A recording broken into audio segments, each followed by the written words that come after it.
Hello and welcome to the preceptor training video for eValue. This topic is clinical evaluation through case logs. So what I'm going to do is I'm going to show you, the process to get there and approve those case logs that have been completed by your student or the assigned student.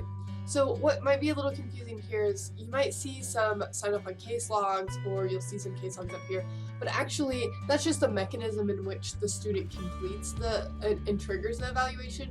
Where you're gonna go is in evaluation. So you can either click on complete pending evaluations or go to the evaluation tab. For this video, I'll go to the evaluation tab and then complete pending evaluations. It goes to the same place no matter what button you push. And then you're going to see these evaluations. The evaluation type will be numbered based on the standard that they completed and selected as their procedure within their case log. So here, much like the milestone evaluations, you're going to be able to see the subject, you're going to see the location, of course, when they completed it. You have the suspend button still. So you can, if you think this is something that you're not supposed to be evaluating, suspending it just tells me as the administrator that you are not going to be completing it. But to complete the evaluation, go ahead and edit evaluation. And this will take you to, it's very simple. It will be, we have a similar scale as the milestones. Critically deficient, that's 0 or as close to 0 as we can get. 1, 2, 3, 4, and 5. 3 being, they're ready for unsupervised practice. Now with these, in the first year, we really would like them to get to about a 2.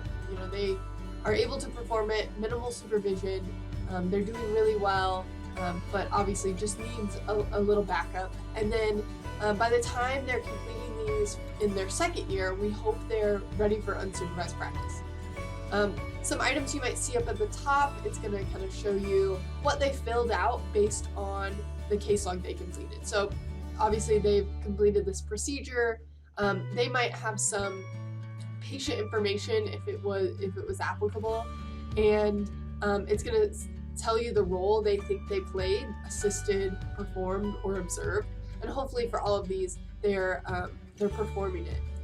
And then this notes sections, I just have something blank in here, but this should be some of the comments, essentially their documentation of the interaction. So what they might put into a electronic medical record should go there if applicable.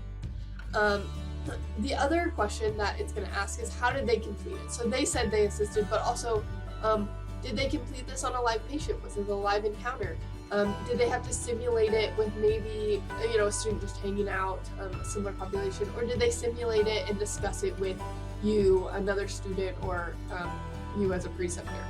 And then we have this final box, which is notes. Hey, how can they get better, or some encouragement, maybe what they did really well. So that's really brief. The student will have a list of the ones they need to complete per semester, so you don't need to keep track of that, but they can also provide a greater description of what that standard is that they need to complete and the skills involved. You can always save for later, but then you're simply just going to hit submit.